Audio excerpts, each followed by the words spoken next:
Hola queridos hermanos y hermanas. Esperamos compartir en esta oportunidad el mensaje del Señor a la iglesia en Sardis, que está ubicada esta carta en el capítulo 3 de Apocalipsis. La presentación del Señor nos muestra como al que tiene los 7 espíritus de Dios y las 7 estrellas. Los 7 espíritus nos hace recordar Isaías 11, donde se presenta al futuro Mesías como el que tiene estos 7 espíritus. Indudablemente se refieren al Señor. Y las 7 estrellas son los ángeles de las iglesias, que Él las tiene en su mano. Ahora, al igual que en todas las iglesias, el mensaje comienza con esta frase: yo conozco tus obras. Pero a diferencia de las demás, de casi todas las demás, no encontramos a continuación palabras de elogio, sino una frase lapidaria. Nuevamente, una frase que desnuda absolutamente el estado y la condición de la iglesia. Tienes nombre de que vives y estás muerto. Apariencia versus realidad. La apariencia es el nombre. Y es un nombre atractivo, es un nombre que habla bien, porque habla de vida. Un nombre que habla de vida versus la realidad de un muerto. Esa es la condición de Sardis. Es la ortodoxia muerta. Es la recta doctrina sin vida. Sardis es la iglesia que tuvo un pasado glorioso. Alguien ha dicho que una iglesia comienza a morir cuando comienza a venerar su pasado. Y entonces la historia se convierte en un ídolo. Y le ofrecemos culto a ese ídolo. Y hacemos remembranzas, celebraciones. Celebramos los años que se cumplen o los nombres que nos enorgullecen. Eso es Sardis. Un pasado glorioso que esconde una realidad triste. Una apariencia, como el Señor dijo hablando a los fariseos, de sepulcro blanqueado, pero que por dentro tiene huesos de muertos. ¿Cuántas cosas implican el hecho de tener un nombre, de que vive? Hay rituales que se mantienen en el tiempo. Hay canciones que hablan de un pasado glorioso, que en un tiempo se cantaron con vida, con alegría, con regocijo, y que ahora se cantan como una letanía, hasta con tristeza, con un peso en el corazón. Ya no despierta el gozo que en otro tiempo despertaban. Es triste la condición de Sardis y es triste la condición de cada asamblea que ha caído en esta condición. Hay una línea de interpretación de estas 7 cartas que habla acerca de periodos de la historia de la Iglesia. Es una línea interesante de interpretación y útil, sin duda, en ocasiones, pero hay un riesgo en eso. Hay un riesgo en atenerse solo a la historia, porque esa historia no me afecta a mí directamente.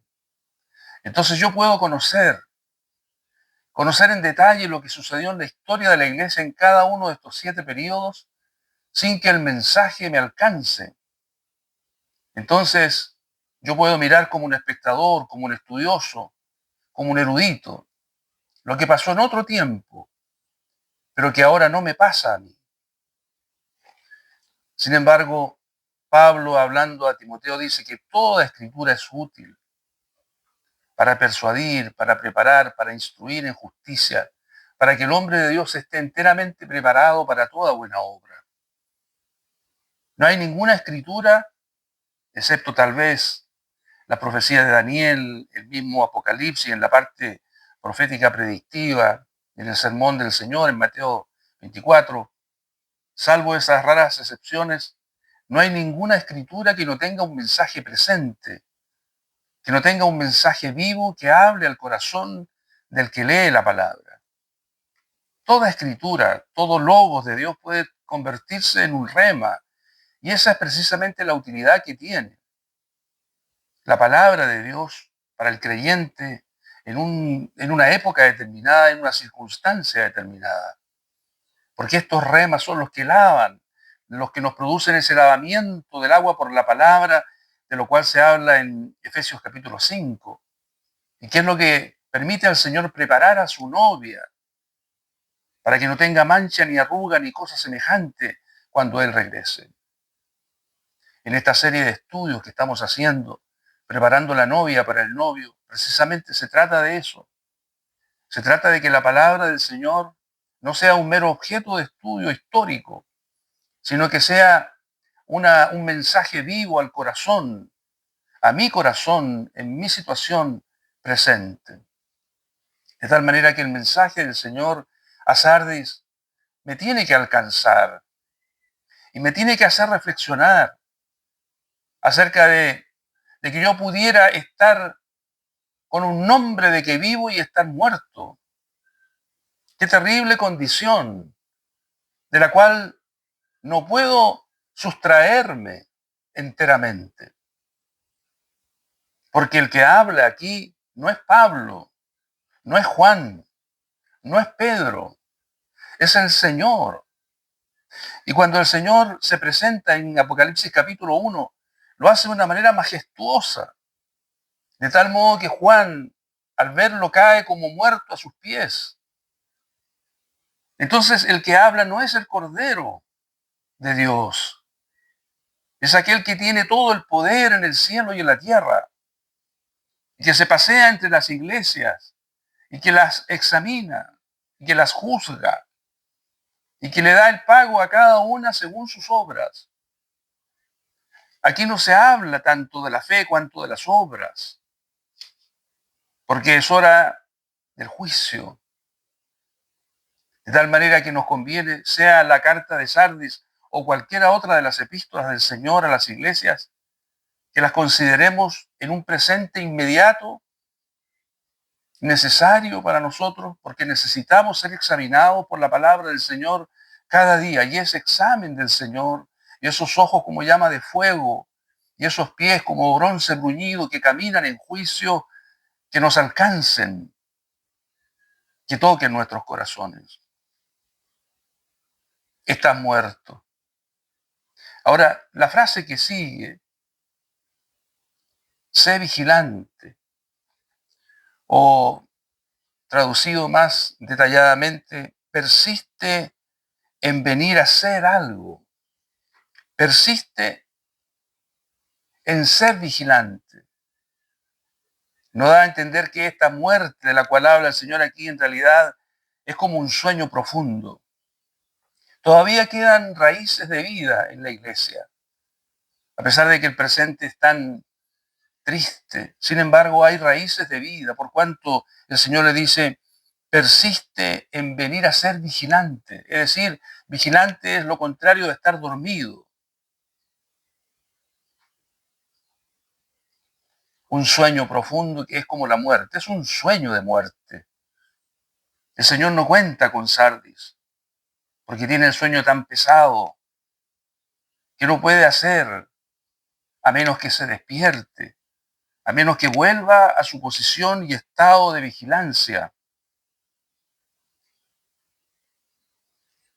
La muerte para Dios es una cosa tristísima, porque Dios no puede ocupar a un muerto, Dios no puede servirse de un muerto, no puede ocuparlo en sus obras, es un cero a la izquierda. ¿Podrá ser eso una iglesia completa? Gracias a Dios, no es el caso ni de Sardis ni de ninguna iglesia, porque aquí también hay unas pocas personas que no han manchado sus vestiduras. Aquí se trata de que ellos mancharon sus vestiduras. La mayoría manchó sus vestiduras. Ya no son esas vestiduras blancas, resplandecientes como de lino, según Apocalipsis, en los capítulos siguientes, sino que están esas vestiduras manchadas con el pecado.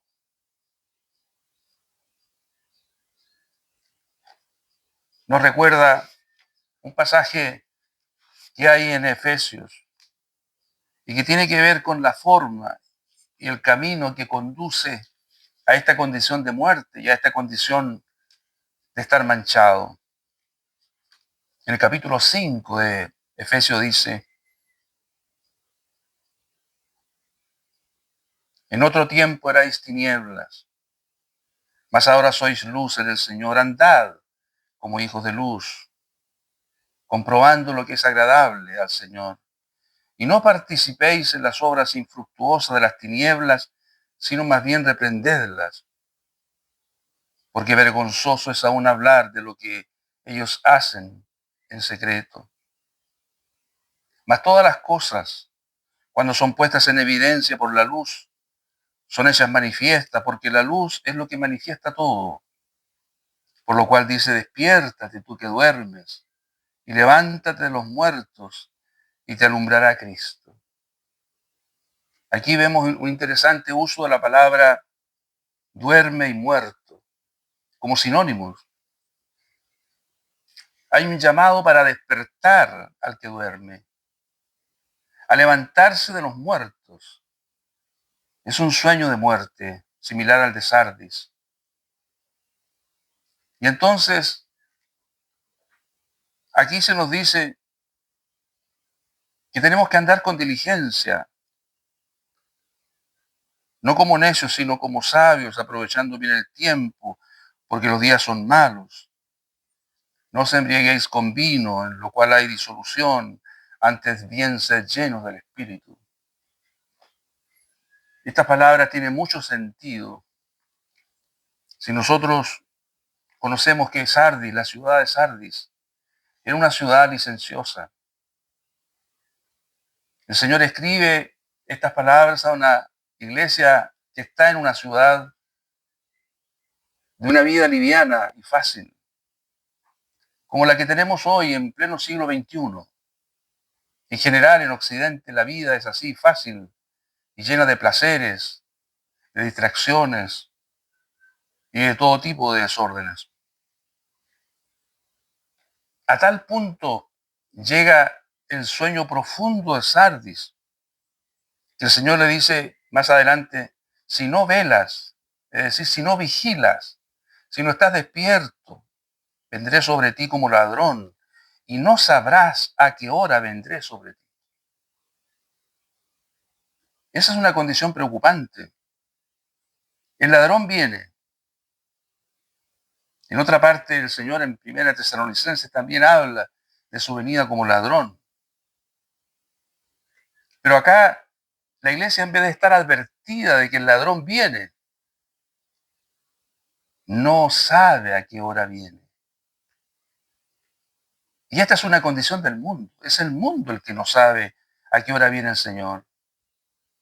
Pero la iglesia, los que son de Cristo, sí lo saben.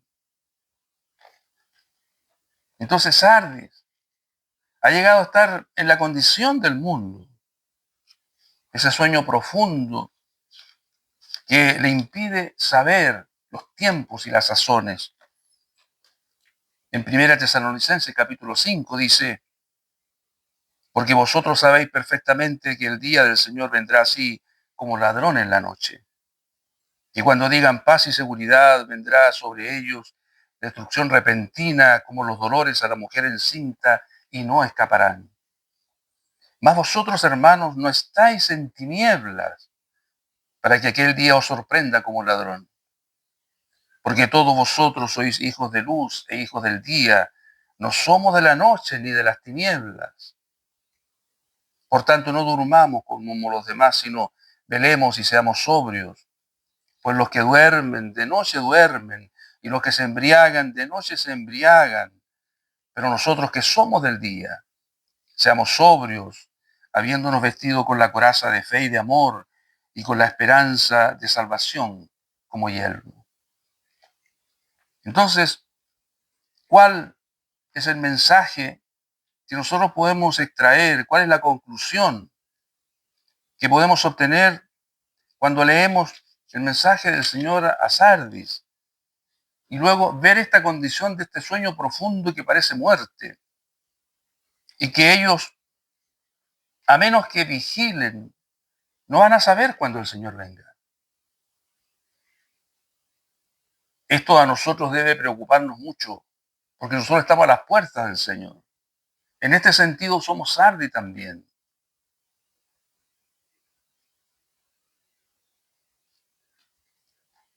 Los que andan de noche están en tinieblas y ellos viven en toda clase de desórdenes y excesos. De manera que el Señor lo advierte en Efesios, lo advierte en Primera Tesalonicenses. Y aquí en Sardis parece que eso ya tiene un cumplimiento. La iglesia está dormida, está como en tinieblas. ¿Qué cosas llevaron a Sardis a esta realidad? Fue el pecado de las tinieblas, fueron esas borracheras, esas licencias contra la moral de las cuales habla Pablo en Efesios. Independientemente del asunto histórico y del significado histórico que puede tener Sardis, y que se asocia normalmente con la Reforma y con los siglos posteriores a la Reforma. Sin embargo, el mensaje presente de Sardis para mí es que yo puedo caer en este sueño mortal si es que permanezco haciendo las obras de las tinieblas, enredado en el mundo, contaminando mis vestiduras. Y por eso el Señor me dice, despiértate, levántate de entre los muertos y te alumbrará Cristo. Tú que duermes. Y esa frase, ese llamado del Señor en Efesios, si usted lo lee lo que hay antes y lo que hay después. Ahí están las tinieblas. Y están las obras infructuosas de las tinieblas. ¿Será esta la razón de por qué Sardis llegó a este estado? Necesitamos ver en nuestra condición presente qué es lo que atenta contra nuestro caminar, qué es lo que nos estorba, qué es lo que nos contamina y nos ensucia. Necesitamos una voz profética, porque dice, acuérdate de lo que has recibido y oído. Y la versión que hace la Cueva de este pasaje es así. Acuérdate pues de cómo has recibido y oído. No del qué, sino del cómo. El cómo es la forma, es el espíritu, es la actitud con que nosotros recibimos la palabra. No solo el contenido, el depósito, que es el qué. El qué es común a todas las iglesias. El mensaje, la enseñanza de Pablo y de los apóstoles, la doctrina de los apóstoles era la misma.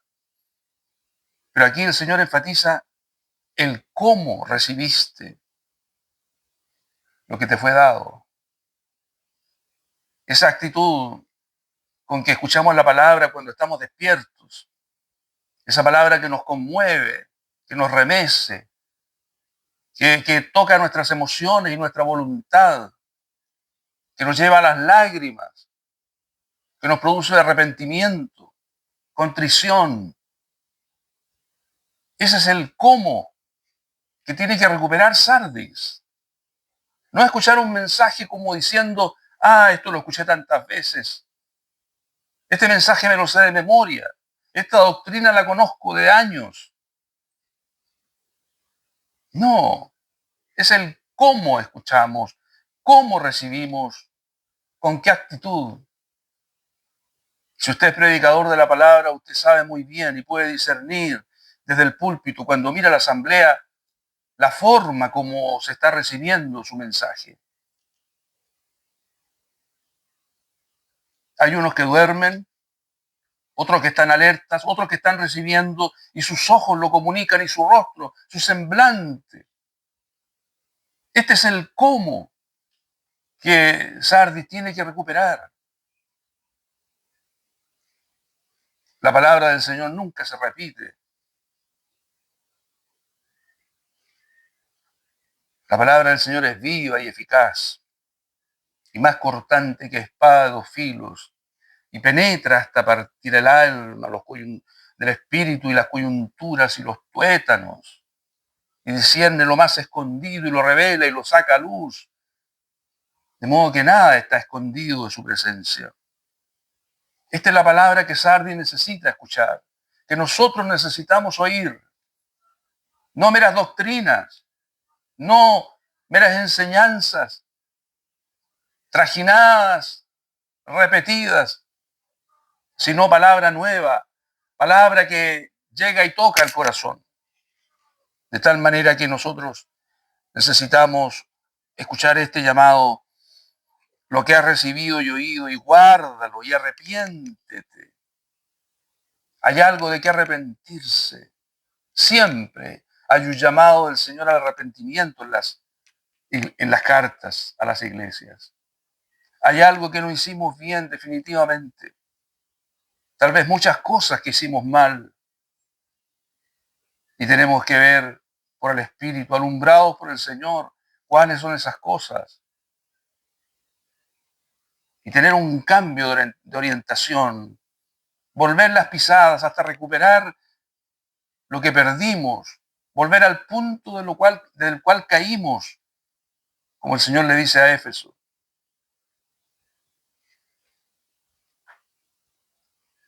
La ortodoxia muerta. La apariencia de vida cuando no la hay.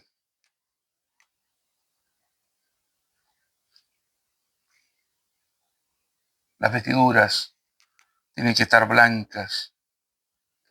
Y estas vestiduras no son la justicia de Dios imputada, sino que es la justicia nuestra, producto de las buenas obras. Tener vestiduras blancas, dice acá, es ser tenido por digno. Significa haber hecho las obras de la fe, que son un producto de una devoción, de una consagración, de un amor profundo al Señor. Y no borraré su nombre del libro de la vida, y confesaré su nombre delante de mi Padre y delante de sus ángeles. Esta frase, y no borraré su nombre del libro de la vida, es una frase que puede dar para mucha polémica, porque puede sugerir que la salvación se pierde, que algunos de los creyentes de Sardis tal vez estén corriendo riesgos.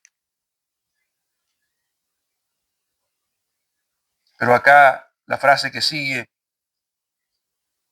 y confesaré su nombre delante de mi Padre, da a entender que no se trata de perder la salvación, sino de perder otros honores, otros premios, otras recompensas que tienen más que ver con el reino que con la salvación eterna. Pero sea como fuere, porque el hecho de saber que no perdemos la salvación no tiene que alegrarnos en el sentido de que ahora puedo hacer lo que quiero porque estoy eternamente salvo. No es ese el espíritu que debe despertar el conocimiento de que la salvación no se pierde, sino más bien el deseo de participar con Cristo en todo lo que Él tenga preparado para nosotros. Y si no somos fieles, si no nos arrepentimos, el Señor va a borrar algo que tenía destinado para nosotros. En algo quedaremos excluidos, de algo no seremos parte. Y esto es algo que tiene que hablar a nuestro corazón. Es preferible que nuestro corazón tiemble hoy, antes que tiemble mañana cuando sea demasiado tarde. Necesitamos llenarnos de un santo temor, de una santa contrición. Que el Señor tenga misericordia de nosotros, porque también somos Sardis, aunque no hayamos vivido en el siglo XVI, o XVII o XVIII. Somos creyentes del siglo XXI. Sin embargo, podemos estar dando una apariencia que no corresponde, tener una irrealidad, una falta de veracidad y de verdad en nuestro corazón.